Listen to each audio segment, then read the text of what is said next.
It was our son's birthday. Our youngest just turned 11, and so I decided to take him to the beach for the day.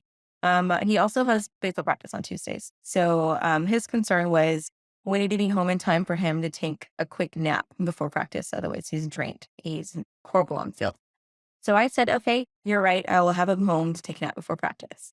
Well, and after speaking to him about that in the morning, I let him go home with some friends that met us at the beach because they were going to take him to lunch for his birthday. I said, okay, he has to be home in time to take his nap. You have to have him home. She said, okay, no problem. He got home before my son got home and before the time he was supposed to take his nap. And I had told her, I said, Logan's not here yet. And he was so upset with me. He just stopped talking to me, like just completely shut down. And I felt horrible because I already had anxiety because I saw the time coming before he got home. I'm like, oh my gosh, our son's not home yet. I would be in so much trouble. I'm in trouble. I knew I should have said no and had him just come home. I trusted too much faith in people. So he was really upset with me. Our son got home. He had changed. He had 10 minutes to get dressed and leave to practice. Didn't even get to eat. Terrible. He had a solo He was practice. yawning on the field. I couldn't go to practice. I wanted to go to practice with them. And he was like, no, you stay home. Go to sleep. You have to work tonight. And I just knew, like, okay, he doesn't want to be around me. That's how mad he is at me right now. I felt awful. He left for practice. I didn't get to see him because I work at night. So I didn't get to see him until the next morning before he leaves to work. So when I got home, he had left a piece of paper that had little bullet points on it. That were not mean. This is how I felt.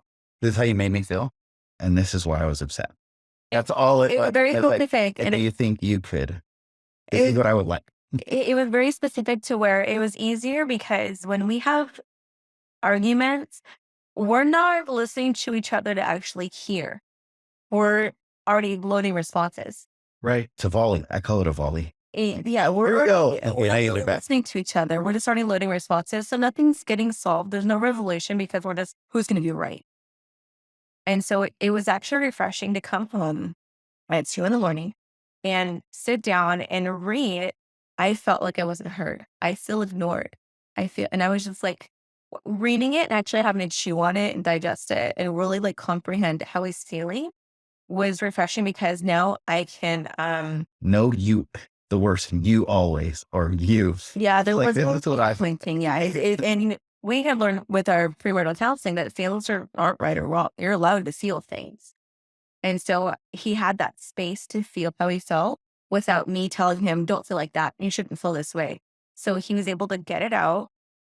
And then I was able to read it and respond without it being argumentative. I'm sorry that I made you feel that way or that you feel that way. Not even just that I made you. Right, I understand. So you Yeah. had conflict, then you had withdrawal, Yes. and all that tension. Right. Then you came back together and you initiated. You came. Yeah. He wrote the will down because I hadn't gone to work. And I said, thank you for making me have to think about this all night at work now, thinking how much you hate our marriage. Like, It was great. That's- That's what I want to do at work. That's how tough withdrawal is. Yes. And that's why I had texted that. I said, thank you for making me. And I think didn't about it." respond He to didn't that. I respond. don't want That was more withdrawal. Yes. And so my shift, I had anxiety and then coming home and reading that. I was like, oh, okay. And I was able to respond to him. And then I left underneath his keys in the morning for him to go to work. You repaired. Yeah. And then he texted me to. right after and he's like, thank you so much for not going back and forth. I said, thank you for not blowing shows. And I was like, for cousin, I didn't have to. It was like, oh, no, I'm thanking you for not. my responses were attacking him. They weren't denying. He hates when I diminish his feelings. And I didn't do that this time. I heard him. That was Danny and Rio sharing about their marriage. I'm wondering if you pull away from your mate, away from each other. We call it withdrawal. Withdrawal is the Cold War, the silent treatment, not talking. It's putting up the wall or the cold shoulder. It's often rooted in bitterness, resentment, hurt, or fear. Withdrawal is tough on your marriage. It breaks the emotional bridge, your oneness. You can see how Danny and Rio pulled back together after their withdrawal. Now it's your turn. Today's the day for you to reach out to your mate. Be guilty of extending love and kindness. Stop letting withdrawal eat away at your marriage. To do so, you may need to forgive or let go of perfectionism or attempts to control. Maybe it's a lousy attitude you need to trade in for an attitude of gratitude for your mate. For more on taking down the wall we call withdrawal and connecting with your mate or loved one, come to our website at turningpointcounseling.org/marriage. All right, here's your homework. For the next 7 days, one full week, I want you to practice letting go of resentments. Let love, forgiveness, healthy boundaries, maybe the 5-minute timeout we talked about in our last video, and sharing your heart and asking questions of curiosity, let these occur with your mate. Go reach out and find your mate's heart. It's a full week of initiating and blessing your mate. If you're single, find that person you can reach out to and make a connection. Do you remember Jesus' parable of the shepherd and the 100 sheep? The shepherd could find 99, but the 100 sheep was lost, really lost.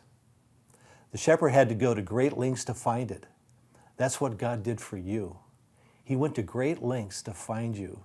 This week, I want you to show a similar love to your mate. We all want to be wanted. Let your mate know that they're wanted and dearly loved, and that they are the most important person in all the world to you.